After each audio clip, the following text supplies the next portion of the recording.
Mike, I don't know why before this show I had this whole thing set up how I was going to talk about how they have an app that tracks a woman's menstrual cycle, right? But then I found out that some of the guys that I know how much an actual Plan B costs, from the all the way to the penny. I mean, like the exact amount. And I'm saying to myself, who does that? $54.92 with tax. $54.92.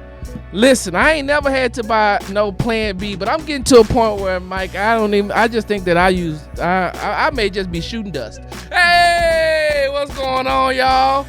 Welcome to the Attention to Orders podcast. I'm your host, Big Sarge. Hey, make sure you subscribe to me on all platforms where you get your podcast from. And I'm on YouTube, Big Sarge Media. All right? Make sure, wherever you get your podcast from, just go there and subscribe to Attention to Orders. It doesn't cost anything to do that. And then go on over to YouTube and get on Big Sarge Media and say, subscribe. God, $54.92. I ain't got $54.92 to my name right now. So how in the heck am I going to... Anyway, once again, tune into the Attention to Orders podcast. I'm Big Sarge. We're going to jump right into this thing in just a second, but I want to do a small moment of silence. I just found out before I came on the show that my old high school basketball coach passed away, Coach Johnson. And Coach Johnson was a really good guy. Coach Johnson was one of the men that I love to talk to. Coach Johnson was one of the men that I love, to be around. I'll never forget, true story. When I was in high school and I was playing because he was the varsity coach, so I was on varsity, and I was always afraid to make a mistake. So every time I make a mistake, I look over and Coach Johnson to be like, keep playing. And I'd be like, okay. And so keep on playing. And then I make another mistake. I look over at Coach Johnson. He'd be like, hey, just keep going, right? So one time I looked over at Coach Johnson, and Coach Johnson did this to me. Coach Johnson shot me the middle finger. Coach Johnson shot me the bird. And when Coach Johnson did this to me, I was like, now I'm mad. So I keep playing. And so I come back and I be like, Coach Johnson, why you shoot the bird at me? He said, because I'm tired of you looking at me when you make a mistake. Just keep playing. Just keep going. Don't worry about nothing. Just keep going.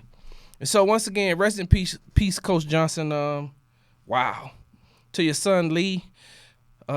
Man, Lee, I know it's been a long time. I haven't seen you since, I think it was 1989. May have been the last time I seen you, man. But I'm sorry. My condolences go out to Coach Johnson and his family. All right, we're about to get this thing started. Hey, make sure you follow me on all social media platforms too. It is Big Sarge Sports with a Z on Twitter, Big Sarge Sports with a Z on Instagram, and I am on Facebook under my legal government name, I said just like I wanted to say it, at Brian Bearfield. So here's the thing. I said this last night, I'll say it again. I go live on Facebook so I can make sure that my vernacular is right, my enunciation is right. I can keep everything in, straight and narrow, because all my Christian friends is on Facebook. My mama, God rest her soul, used to be on Facebook a lot. A lot of her classmates are on there. So, Facebook is for Christians. Now, for heathens, they go to Snapchat and they go to Instagram. IG models, y'all are the work of the devil. I ain't gonna ask LeBron. Anyway, and then Twitter's for people like me, saved hypocrites, because I'm saved by the blood of Jesus. Glory. I need money for the building fund or the podcast fund, whichever one you want. If you want to tithe, it's $ Brian Bearfield on Cash App. I don't have Venmo, but I do have Apple Pay. Hit me up. Anyway, I'm a saved hypocrite because I'm saved by the blood of Jesus, but I do some hypocritical things, and I know it. I'm a walking contradiction sometimes. I'll be like, hey, bro, you got to get yourself together. Speaking of getting yourself together, we're going to jump right into this brief. Mike, can you pull up the article, please? Y'all remember Central Park Karen? Y'all remember her? Pull this thing up right quick. Y'all remember Central Park Karen? It's over. Hold on. I got to pull it up myself. Here we go. So, Central Park Karen. her name is Amy Cooper. Y'all remember Amy Cooper? She was the woman that was in Central Park who was choking her dog and filming the black man when they went in the bird park because he asked her to take her dog out, and then she wouldn't, and he started giving the dog treats, and the dog started going crazy trying to get to the treats, and then next thing you know, she was over there saying, I'm going to call the police, and I'm going to tell them that you're harassing me. I'm going to tell them that a black man is attacking me. And she called the police while he was filming it, right? He was filming this whole thing and then turned it over, so she ended up losing her job. She lost her dog for a while. She was ridiculed, persecuted, everything. Everything was done to her, right? And so then this week, if I'm not mistaken, the New York Attorney General wanted to press charges on her for filing a false police report on, let me see, what's his name? Christian Cooper. All right, let me read this. According to SandraRose.com, the woman who was widely criticized for calling 911 on a black man in Central Park was charged with a hate crime and filing a false police report. But the Manhattan District Attorney, will have a hard time making the charges stick. The victim, Christian Cooper, is not cooperating with the prosecution's case against Amy Taylor. Christian Cooper says he defended Amy Taylor on Tuesday in a statement explaining why he won't cooperate. On the one hand, she's already paid a steep price. That's not enough of a deterrent to others. Bringing her more misery just seems like piling on. So if the DA feels the need to pursue charges, he should pursue charges, but he can do that without me. If he wants to pursue charges, he can pursue charges, but he needs to do that without me. Let me tell you what you just did, Mr. Cooper. I understand. It's all fine and dandy. Forgive her if you're going to forgive her. I am cool with that. I'm cool with that. If you're going to forgive her, forgive her. Hey, look, we all make mistakes, and I just got through talking about being, a saved hypocrite, so I forgive people for doing me wrong as well. I get that. But you can't play the victim. You can't play the victim on one hand, and then on the other hand say, oh, you know what, y'all, let's just forget about it. We cool. Let's just forget about it. Because you played the victim, and you played the victim very, very well, which you were the victim, but you enhanced that a little bit more. And now you want us, or you want the DA, when he say, okay, I'm going to do something about it. I'm going to do something about it. He's like, nah, we done enough. She done lost a job. She lost a dog for a while. She done lost some income. We okay, right? No, we're not okay, Mr. Cooper. And the reason why we're not okay is because what this young lady did to you was harassment, and it was a crime. And if you say, I'm okay, can we just let bygones be bygones? Can we just let it go? Then guess what? The next time something happens to an African-American male in New York being harassed, having a phone call made to 911 saying that they are being harassed, the person's being harassed and attacked by a black man, they're going to be like, well, are you sure? You sure you're being attacked by a black man? Are you sure?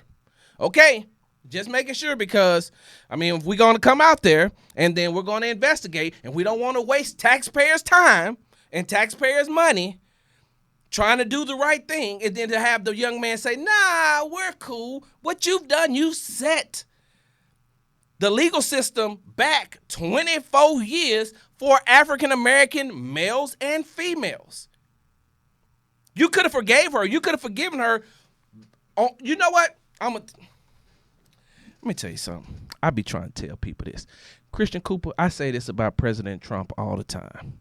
You need some better black friends. And I'm going to tell you why you need some better black friends. Because your black friends would have told, hey, man, you prosecute her ass. And then guess what? When you want to forgive her, go on down to the jailhouse and speak to her through that window. Listen, they got ways right now. Prisoners got phones. If you want to text her in jail, text her in jail. You want to put some money on her books, put some money on her books. You want to teach her how to make spread? Well, that's another thing right there, because learning how to make spread is a very tedious and long process. And you have to have the right ingredients. So I heard. Hey, we're about to take a break. When we come back, though, I'm going to tell you why the United States Army failed PFC Vanessa Guillen. Lack of leadership. We'll be back. Hey, what's going on, y'all? You're tuned into Attention to Orders. I'm your host, Big Sarge. All my Vietnam veterans, welcome home. Germany, good night. All my active duty military personnel is downrange, good night. It is now time for Big Sarge's Article 15. Come get this work on Facebook, Twitter, Instagram, and YouTube. I'm out.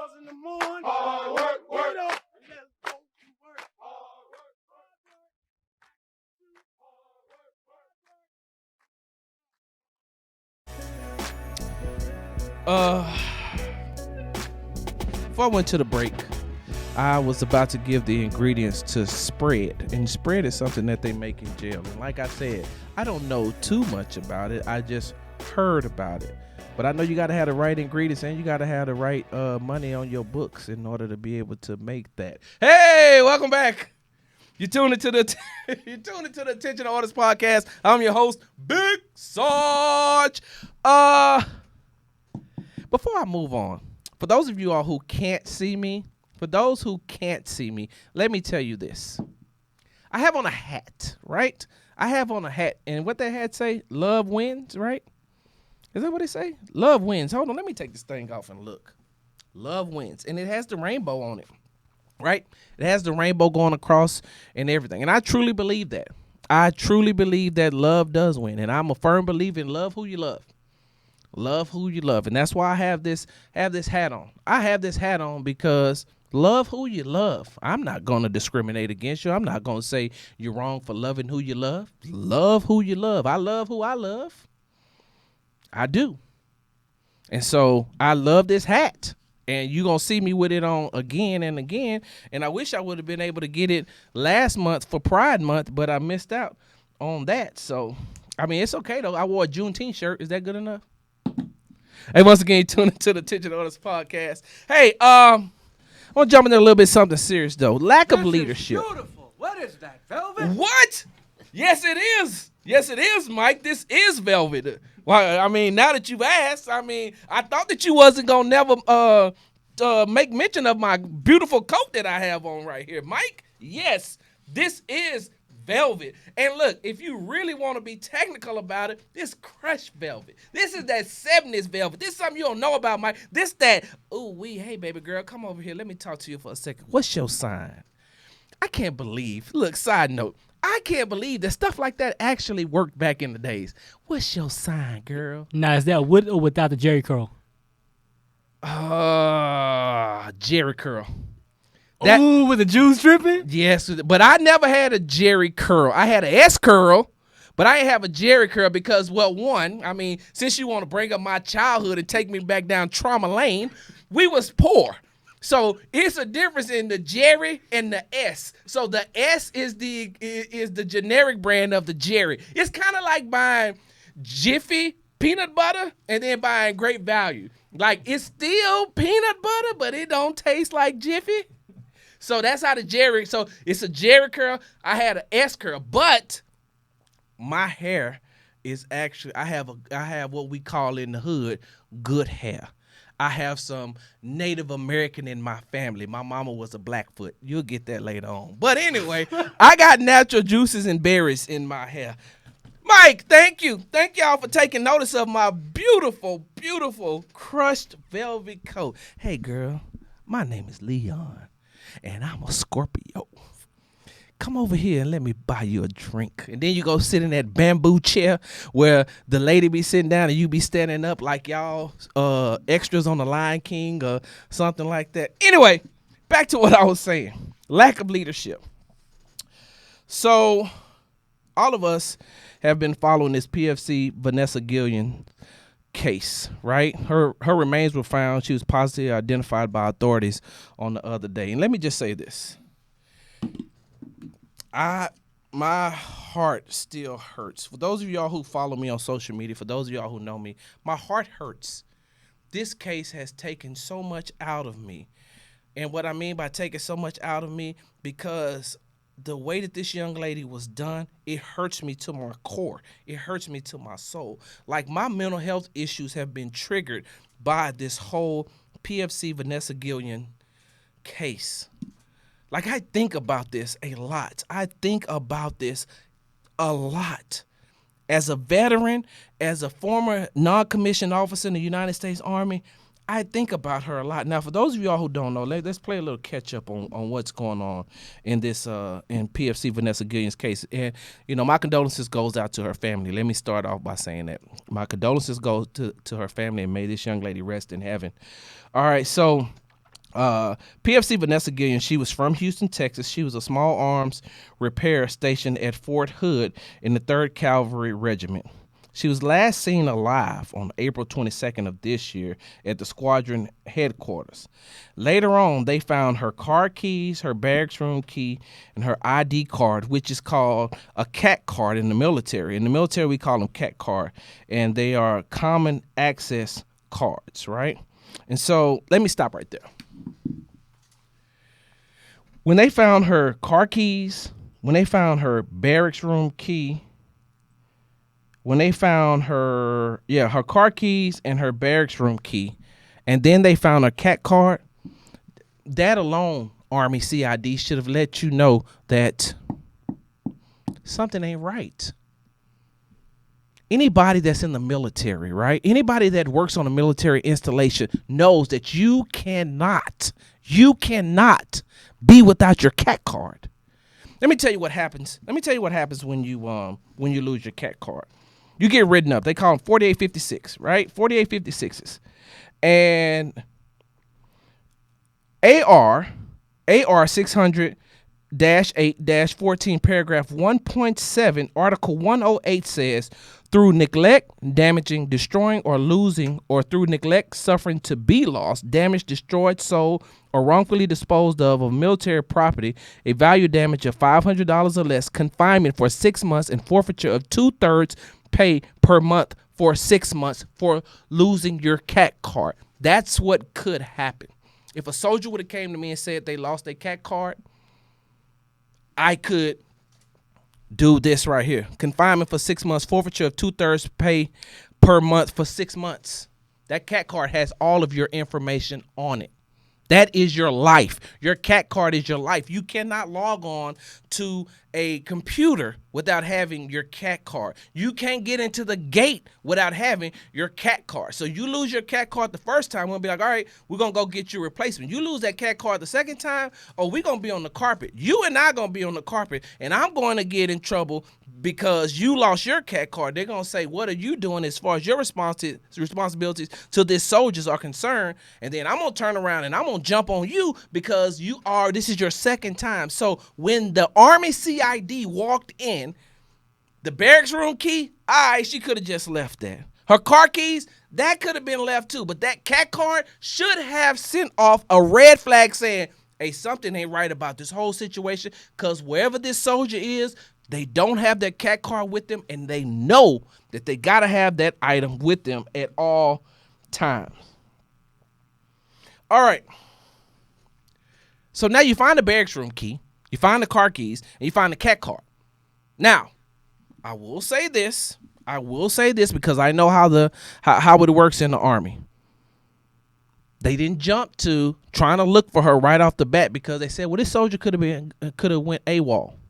Because in the military, right? In the military, you have 30 days to be gone.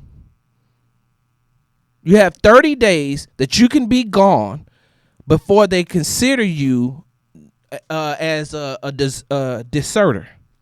Like, for 30 days, they will count you as being AWOL. That's absent without leave. That means that leave in the military means vacation. So you ain't taking no vacation. You ain't got no medical leave. None of that. You supposed to be present at all formations. And when they go and they start doing an investigation, they say, okay, this soldier could have went AWOL. Like I said, the CAT card should have told him, well, something ain't right because they don't have a CAT card. But on the 31st day of you not being there, that's when they say, oh, okay, so now we're going to start punishing this a whole different way. Now they just don't want to come back to the military at all Period. So I will give the Army that small leeway saying, okay, well, let's just make sure she didn't go AWOL at first. Let's just make sure she didn't leave all her stuff here and say, I don't want to be a part of the Army anymore, and she just left. So I'll give you that small little leeway. That gives you a little bit of leeway. I mean, in a regular situation, anytime you walk in and see a cat card, you see the cat card in there, you should automatically be a red flag and say, we need to find out what's happening. So as we move on, right?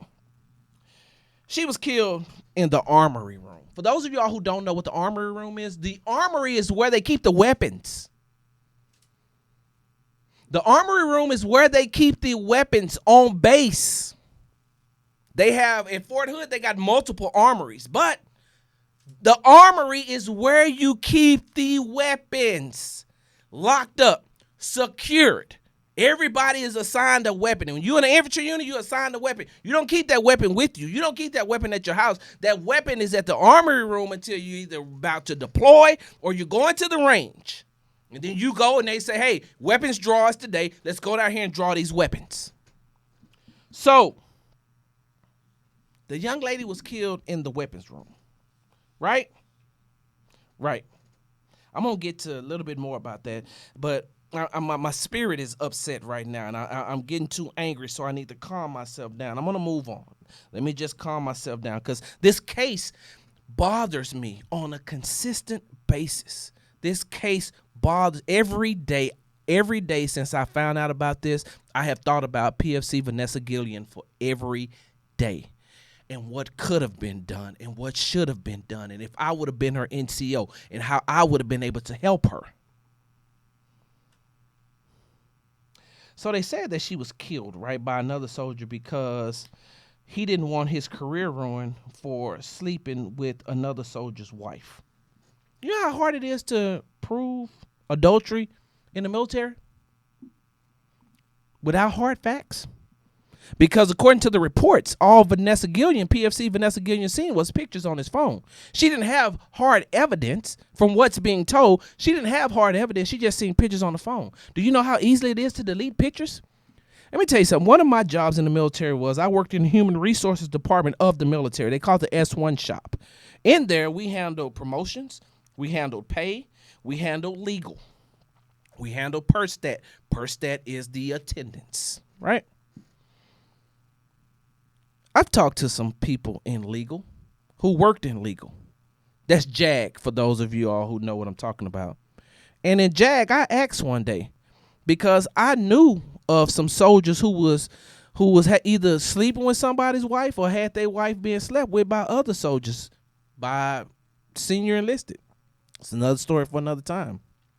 I said, how can y'all bust them?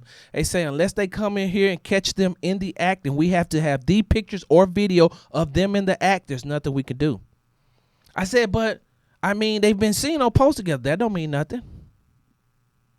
That don't mean nothing. Some of you all don't even know that in the military, you can be punishable by I'm sorry, let me restart. In the military, if you have sex outside of the missionary position with your wife, that's punishable by UCMJ action.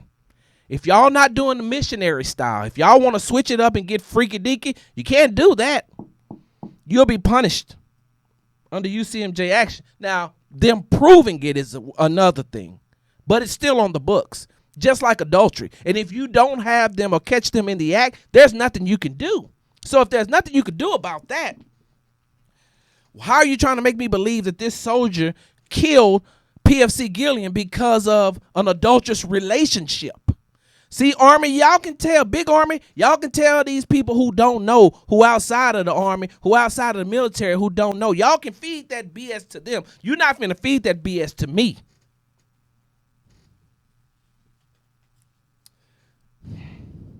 This is the things that pisses me off about this whole case.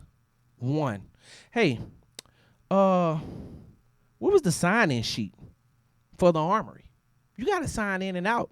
They should have known who was coming in and out of the armory, right? You got to sign in and out because you have some real high-dollar, valuable weapons. I put it like this. Some of you all don't know what an ACOG is. That's the scope on the weapon. Those scopes, look up what an ACOG costs. And a lot of those, especially at Fort Hood, because they deploy so much and because they have the cavalry there and infantrymen there and because they deploy so much again, ACOGs on their weapons. Look up the price of just the ACOG, and that's just the scope on the M4. How was there only 2 people around around these weapons? I can see why PFC Vanessa Guillen was in the armory because of her job, because of her MOS. But what was a combat engineer doing in there? Was he assigned? Because I haven't seen that he was assigned to work in the armory. I didn't see that. And if he was, shouldn't that have been documented? Shouldn't that have been? Who's taking account of who's going in and out of the armory? Because you just can't go in and out of the armory without being checked in.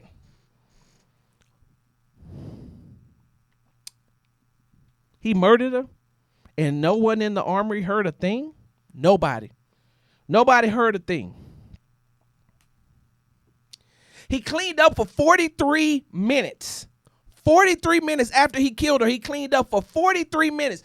And nobody seen blood splattered when they walked into the armory room where she was murdered, where she was last seen. You walked in and you didn't see no blood. I've watched too many NCIS episodes to know that you can see blood. There's gonna be some blood somewhere. Why didn't nobody take what they call them? The blue light, the green light? The black, look, freaky deaky man over here. You get the black light. That's how I know who been in my house or not. Why did y'all take the black light and run it through the armory to see if there was blood splattered? That's what they do on NCIS. That's what they do on Law and Order SVU. Y'all didn't do nothing like that. Another thing. How was a person murdered in the armory room, had their body cleaned up in 43 minutes, and when y'all walked in there, see, I don't know how familiar you all are, Army CID, with cleaning up blood.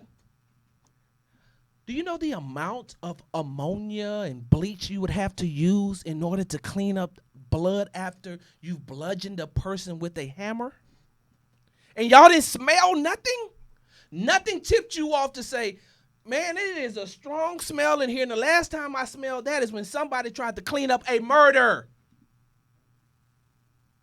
No, nobody took it upon themselves to say, it's a strong odor coming from this room. Maybe we should search for blood. I ain't done yet. How did the FBI find a suspect before you, Army CID? Because when they actually tracked the guy down, it was without you, Army CID. That's the Criminal Investigation Division. They were without you, Army CID. That's how they were able to find them. Without you. Which lets me know that from April to the time they found this young man, y'all been running people in circles trying to play cover up. Come on now. You can fool some of the people some of the time, but Big Sarge, you ain't fooling me none. I know how you operate, Army CID, but I put it like this. I bet you if it had been an allegation against somebody whooping their child or punishing their child and they went to school and said I was punished, you'd be all in their house, get out, you're going to pack here, you're going to go here, and you're going to take this class, you're going to take that class. But you could not find PFC Guillen. You didn't see no blood. You didn't smell no more. And the FBI found him without you. Without you. So what were you doing, Army CID? Let me tell you what else pisses me off about this case. PFC Guillen told her family that she was being sexually harassed. Right? She told her family. You know who else she told? She told somebody else on post. And the reason why I know she told somebody else on post is because on June 18th, almost 2 months after she went missing, on June 18th, almost 2 months after she'd been missing, an investigation was started into sexual harassment. Who y'all trying to fool, bruh? I mean, I was born at night, but not last night. I have common sense. 2 months after this young lady went missing, all of a sudden y'all going to file an investigation now? Y'all looking into sexual harassment? which lets me know that she probably told one person and y'all didn't do a thing about it. But because her family kept pushing that narrative, all of a sudden now y'all want to be like, oh, yeah, I remember that. Oh, yeah, well, maybe we should have done like something like that. PFC Guillen told her family, but she didn't tell them. Let me tell you like this. She didn't tell her chain of command. And the reason why her family says she didn't tell her chain of command was for fear of retaliation. She didn't tell her chain of command because of fear of retaliation. Hey, let me say that a little bit slower for the people up top who can't hear me. She did not tell her chain of command for fear of retaliation. In the Army, the rank structure is designed to be fear over respect. For the most part, when you're dealing with senior enlisted officers, I said that again. When you're dealing with senior enlisted NCOs and when you're dealing with high-ranking officers, it's fear over respect. You fear that you're going to lose your rank if something happens, if they don't like you. You fear that you're going to lose some money. You fear you're going to lose some time. It's fear over respect. Now, don't get me wrong. They have a lot of people, a lot of senior enlisted, good senior enlisted. I've had some very, very good senior enlisted non-commissioned officers. Sergeant First Class retired, Larry Farmer. Staff Sergeant retired, Adrian Glover. Master Sergeant, Melissa Solomon. Those are just three I can name right off the top of my head. And then I can get into Sergeant Stewart and Sergeant Wilson and Sergeant Bradley. Like, I've had some really, really good NCOs, but there I've been around some terrible ones, and I won't name them. They just know that when I see them, it's on sight. And for those of y'all who know, y'all know. She didn't tell them for fear of retaliation because of the Army rank structure. Fear over respect. Let me tell y'all how a lot of NCOs deal. Senior enlisted NCOs and officers. Let me tell you how they deal with allegations towards people that they like. I said this earlier. I said this last weekend, and Facebook took my video down. But Facebook, let me tell you something right now. You can take this video down, but guess what? I'm recording a podcast, so it's going to get out one way or the other. The only way it won't get out is you're going to have to shut down my page. And when you do that, make sure you shut down all of them. And you can shut down my IG, but I'll just go on Twitter, and I'll come right back here and make sure everybody subscribe. And people who have Facebook accounts, I'll make sure that they keep telling you, hey, why you do that? Matter of fact, y'all need to worry about this thing that y'all got going on with saying that y'all don't want to, stop hate speech. Anyway, let me tell you how it works. Let me give you a scenario. I can imagine if PFC Guillen would have went in to tell her first sergeant, or if she'd have went in to tell the company commander, or she'd have went in and told the XO, hey, I'm being sexually harassed in my units. First thing they would have done was this. Hey, so I looked at your ERB because I knew you was coming in, right? I knew you was coming in. So right here, you didn't do good last time on your PT test. What's up with that? Have you not been, working out, getting yourself ready for PT? Hey, it looks like you're in the waiting tape. Have you been eating too much? Have you not been taking care of yourself? What's up with that? I see that you've had some disciplinary issues here too. Woo, looks like you've been seeing that you couldn't go to the board last month because you got written up for blase this, blase that. Plus, I know, Staff Sergeant such and such, such, such. I know Sergeant such, such, such. They're high speed. They're squared away. They do whatever it needs to be done for this unit. They do whatever they need to do for the United States Army. They also told me, now that you're here, I've heard that you've been having some issues in the unit. So are you here to complain just so you can get out of work? Are you here to complain just so you can get out of the unit? Are you here to complain because you want me to move you? Like, that may be because I've heard some things, and especially from these squared away high-speed soldiers, I heard some things. Now, you heard me say all of that, right? Not one time did they say, tell me what happened. That's how it works. Not one time did you hear, tell me what happened. Hey, PFC, tell me what happened to you. Because that's what they should have done. Because that's what I would have done. One of my soldiers would have came to me with an issue. Hey, let's go in this other room right here so everybody can hear. Hey, tell me what's going on. I don't give a damn what's on your ERB. I want to know what's going on right now, which is what the first sergeant should have done. This is what the first sergeant or the company commander or the XO should have done. But most of the time, they look at the person sitting across from them. They look at their chest to look at their rank, and that's how they proceed. You failed, Fort Hood. Lack of leadership. You failed this young lady. But it gets better. I mean, because now I've heard they found some more remains of people who have been missing from Fort Hood. How are you an Army installation and you got people coming up missing? You got soldiers coming up missing. That's because you got sorry-ass NCOs. That's their job, is to take care of the soldier.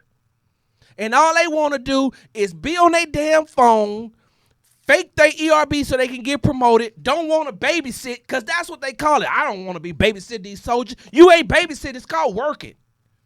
I did it all the time with 4 kids and a wife at home. Come on, bro. Don't tell me nothing.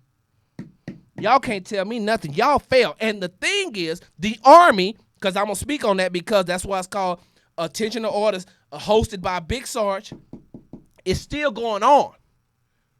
This type of stuff is still going on. It's 2020. I've been out of the military for 5 years. This type of stuff was going on before me, and it's still going on right now. Y'all have a sexual harassment, sexual assault issue, and you need to take care of that before you start doing anything else. You wonder why morale is down? Because nobody wants to come and listen, because y'all ain't gonna do nothing. You know how I know? PFC Guillen is dead. That's how I know. And the FBI found the suspect, and Army CID did not.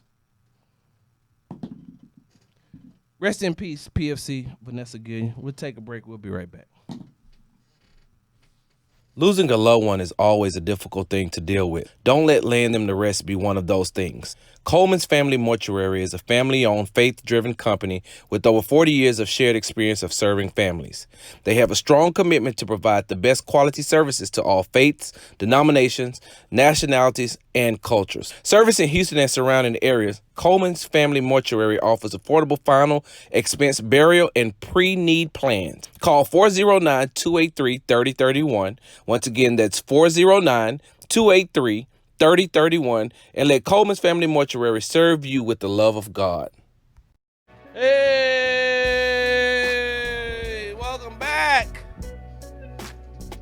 You're tuned to the Attention Orders Podcast. I'm your host, Big Sarge. Woo, I like that. Hey, that's for my crushed velvet jacket, though. You know what I'm saying? I'm play up in here. Hey, y'all, we got Young Cody up in the building. You know what I'm saying? Young Cody, slide to the mic right quick, man. Slide to the mic right quick. Well, go on and come to the mic. No, this mic, Young Cody, not the mic that I'm on. That's all right. We supposed to be social distancing. You trying to give me a $250 fine? No. Yeah. I just really want you to tell the people what's up. What's up? Oh my God. Y'all see how millennials act? Yeah. Wait, you Generation Z, right? I don't know what I am. How old are you again? I'm 20. Cody, get off my mic. 99, December 6th. You don't want count, some of your bro. birthday present? You know. Send them a mask. They say Young Cody on it. Oh, wait. Young Cody, did you get an edge up? No. Yeah. Yeah, I did. Lying ass. Hey, Young Cody. Yeah. Next time you can tell them where to find you at on Tinder. All right. How you doing to the Attention Orders Podcast? I'm your host, Big Sarge. Let me jump into this next thing I got going on right here. So you all are familiar with the Breonna Taylor case, right? Breonna Taylor was a 26-year-old emergency room technician who was killed on March 13th in Louisville after the police executed a no-knock warrant looking for drugs. Let me stop right there. Side note. Just in case you all didn't know, I should have said this at the beginning of the show, so please blame this on me. Forgive me. This show is going to be all about the ladies. That's why it's titled Ladies Night, because I just want to talk. My 3 subjects is going to be all about women who have been done wrong. In the first segment, I talked about PFC Vanessa Guillen. And now I'm about to talk about Breonna Taylor, and in the Article 15, I'm going to talk about another young lady who's being attacked. But Breonna Taylor, once again, 26-year-old emergency room technician killed on March 13th in Louisville after police executed a no-knock warrant looking for drugs. So they thought that her boyfriend was receiving drugs in packages at her house, even though no drugs were found. When the police came in unannounced, Taylor's boyfriend, whose name is Kenneth Walker, began shooting because he thought that they were there to rob the house. I mean, I don't know if any of you all have ever had your door kicked in before. I don't know if you've ever been, kick door burglar, or the laws then came in and busted up into your house. It's one of the eeriest and scariest feelings ever. We were staying on the southwest side of Houston, and our house got robbed while we were away. And I guess either the robber got scared and he left a couple of things. And so we got robbed on a Friday. Well, on a Monday, I was coming back from class.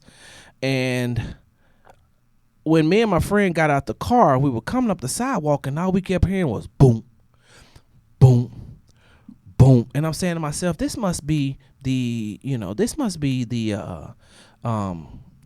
maintenance man. They must be doing some construction or something. They must be doing some type of work, because all I kept hearing was a loud boom, boom, boom.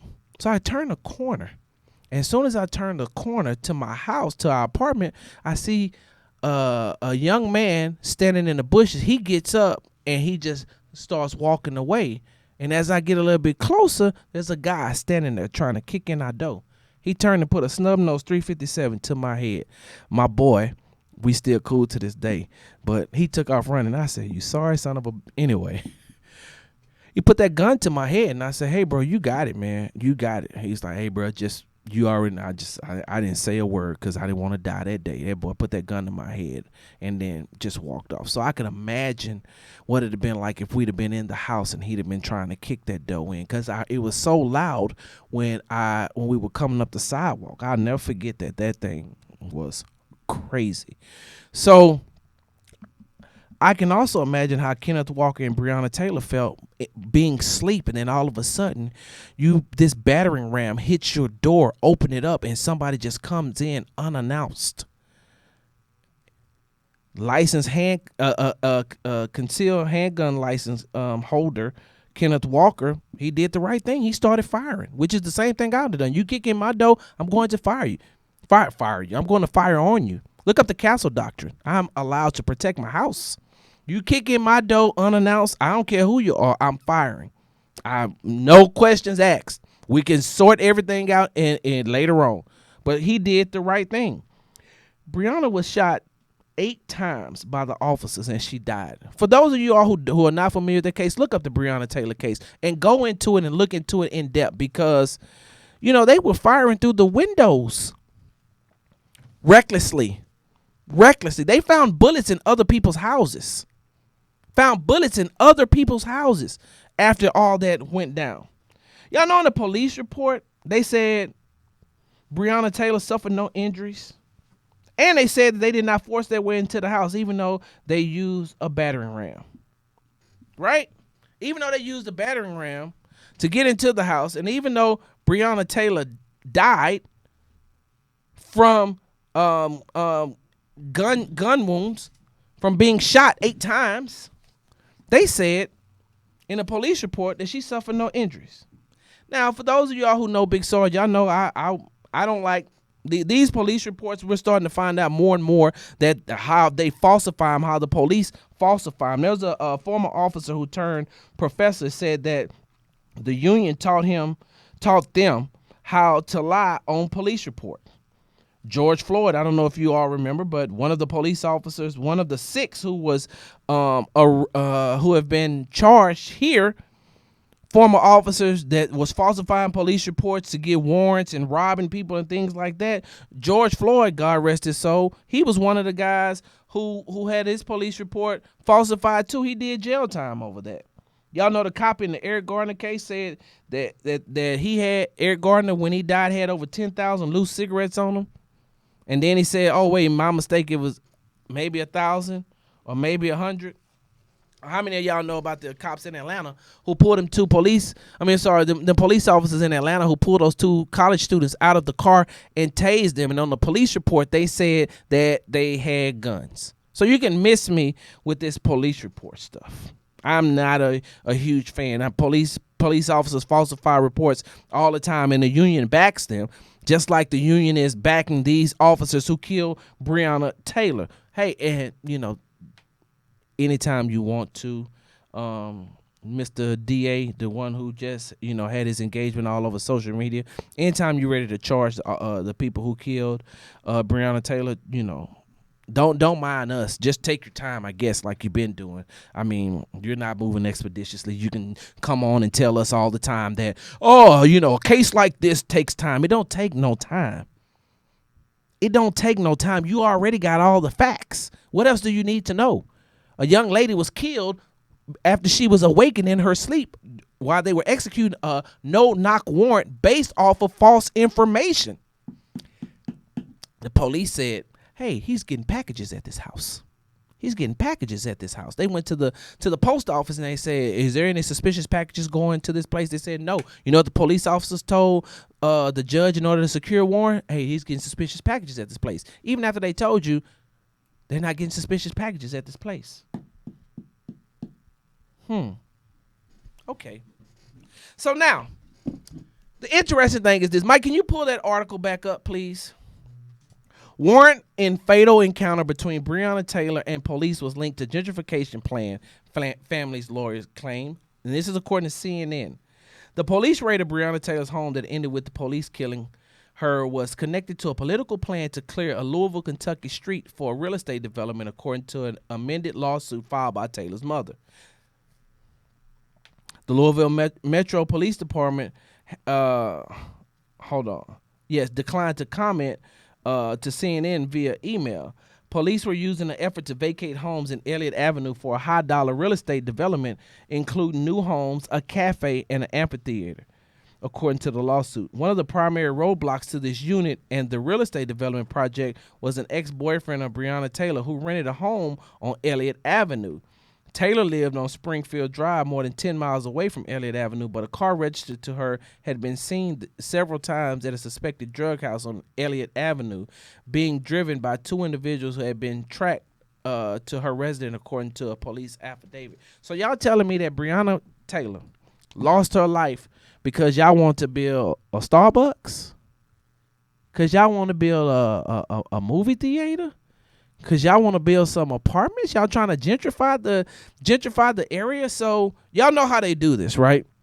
Mike, I don't know if you know this or not, but let me tell you what they do when they ready to gentrify an area. Because gentrification is, hold on, I got it right here. Let me tell you what gentrification is. Gentrification is the process whereby the character of a poor urban area is changed by wealthier people moving in, improving housing, and attracting new businesses, typically displacing current inhabitants in the process. Gentrification is so bad that in Portland, they've been able to make two small documentaries about gentrification and how it has taken over in the Portland area. You want to know what gentrification is? Gentrification is Edo. For those of y'all who live in Houston, Texas, you know what Edo is, right? That's what they call it, East Downtown. Mm-hmm. That ain't nothing but Denver Harbor. You know how they changed it to East Downtown? They came in and they gentrified it. Go and look at some parts of Third Ward. It's been gentrified. So you see what I'm saying? That's my issue. Now I'm looking at Breonna Taylor was killed because of gentrification. The police unit was used to go in. Because let me tell you another way how it happens. All they have to do is legally deem the area crime-ridden, drug-infested, looters, loitering, hanging out, all times of the night, homelessness. That's all they got to prove. And if they can prove that using the police department, then guess what they can go in and do? If they can do that using the police department, they'll come in and they'll say, hey, look, this is a crime-infested area. I don't think that these people need to be here. And then whoever wants to buy the land, tear the place down and come in, they buy it for pennies on the dollar because according to the city, this area isn't worth anything except it's worth a lot to the African Americans and the Hispanics and the Asian people who live there. It's worth a lot to the people who live there. It's worth a lot to the minorities who live there. That's all they have. And so you're telling me because you wanted a Starbucks, because you wanted a movie theater, that you came in and killed Breonna Taylor. Wow. A cafe, an amphitheater, and new homes. I can't do this with y'all. I can't. Because every time I look at this case, every time I look into this Breonna Taylor case, it gets worse and worse and worse and worse. And Louisville is not doing anything to help. You're using the police department to gentrify? I guess the other strong arm tactics just wasn't good enough, huh? I guess, you know what? I guess you just can't send people in there, the strong arm people, to sign over their houses and sign over their land to you no more, huh? You're like, well, I know what we'll do. We'll make a donation to the police union, and then we'll get them to do our work. I'm about to get ready to take a break. When I come back, we're going to talk about, it's time for the Article 15, and we're going to talk about lazy journalism 101. We'll be back. Hey, what's going on, y'all? You're tuned into Attention to Orders. I'm your host, Big Sarge. All my Vietnam veterans, welcome home. Germany, good night. All my active duty military personnel that's downrange, good night. It is now time for Big Sarge's Article 15. Come get this work on Facebook, Twitter, Instagram, and YouTube. I'm out.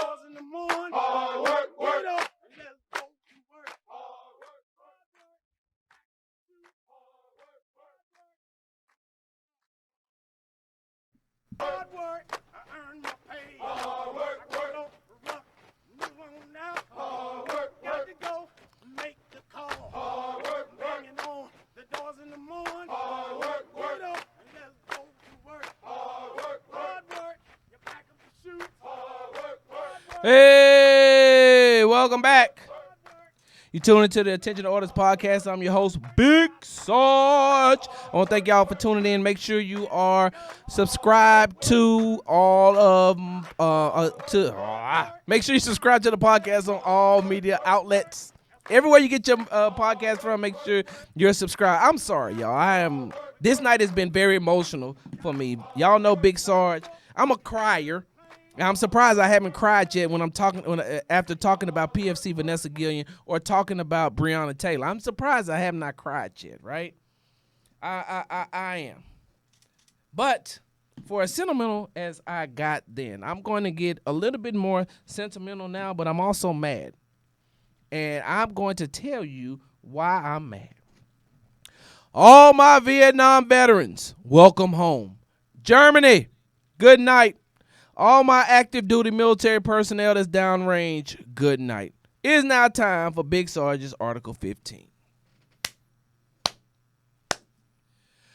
Tucker Carlson, come get this work. This is an Article 15 / lazy journalism 101. Tucker Carlson continued criticism of Duckworth draws backlash. Let me read that title again, according to the San Francisco Gate.com. Tucker Carlson's continued criticism of Duckworth draws backlash. Fox News host Tucker Carlson has escalated his criticism of Senator Tammy Duckworth, the Democrat from Illinois, lambasting the double amputee combat veteran as a coward, fraud, and moron on his second night of attacks against her. Lambasting the double amputee combat veteran as a coward, fraud, and moron on his second night of attacks against her. While Carlson is no stranger to criticism, the reaction to his latest remarks have been particularly swift. On the Monday night edition of his primetime show, Carlson called Duckworth a deeply silly and unimpressive person who hates America, taking issues with the comments she made on CNN about having a national dialogue regarding monuments of George Washington and Thomas Jefferson amid the large reckoning on race after the death of George Floyd in Minneapolis in police custody.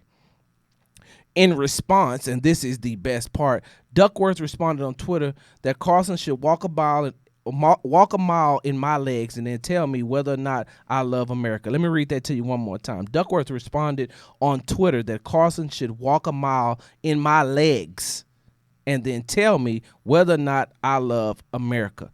In 2004, Duckworth lost both of her legs when a Black Hawk helicopter she was co-piloting was shot down in Iraq. Tucker Carlson. Who the hell you think you are, bruh? Who in the hell do you think you are? You're coming at a double amputee combat veteran, calling her these names. I'm not going to repeat them again. I said them twice. That's it. I'll never say them again. You coming after a double amputee combat veteran, saying she don't love America when she lost both of her legs fighting for this country, Tucker? I'm not surprised because just like your president when he attacked John McCain, I said John McCain, didn't I? McCain, I'm thinking of the Houston Texans. Anyway, your president who attacked Senator McCain, who was a POW, and then you said, "Nah, I like my soldiers to survive," or something to that effect. I don't know what you said verbatim, but it was something to that effect. Tucker Carlson, I can't believe that you're going to take out your frustrations or whatever it is that you have out on a combat veteran when you didn't raise your hand yourself. I know what's wrong with you, Tucker. You're mad because the CIA wouldn't take you. Yeah, I know you tried to join the CIA and they told you no. But you know what you really are? You're nothing but a spoiled brat. A spoiled brat. I know your family got money. I know your daddy looked up on his second or third marriage and married the young lady who's a Swanson heir. I know your daddy married money and then she turned around and adopted you and your brother. I know you come from money, Tucker. But I ain't never read about you having any injuries or illnesses that would have stopped you from raising your right hand and taking the oath of enlistment. And now you're here telling Senator Duckworth that she don't love America? That's what you're saying, Tucker? But you know what? I also know I'm media trained, and this is where the lazy journalism 101 comes in. The lazy journalism 101 comes in because it's a publicity stunt so you could drive traffic to your show and to your social media. Know how I know? Because you invited her to your show. You invited her to your show so y'all could talk about it. No. Everybody sees right through those little publicity stunts. Everybody sees through that. You attack, and then you want them to come on so they can talk about it, so you can drive up your rating, so you can get more sponsorship, and you can take clips and put that on your social media. Oh, I'm going to attack you, and then I'm going to say, well, if you want to talk about it, you can come on my show. No. Who wants to come on your show, coward? You want to call names? I'm going to call you a coward. Nothing hindered you from joining the military, just like the guy that you praise so much, the one who had 5 deferments. 5 deferments. I joined the military at 37 years old. No excuses. Rich, spoiled brat. Crybaby. Tucker Carlson. You're going to talk about a veteran, a combat veteran at that, who lost both of her legs? Miss me with that, Tucker.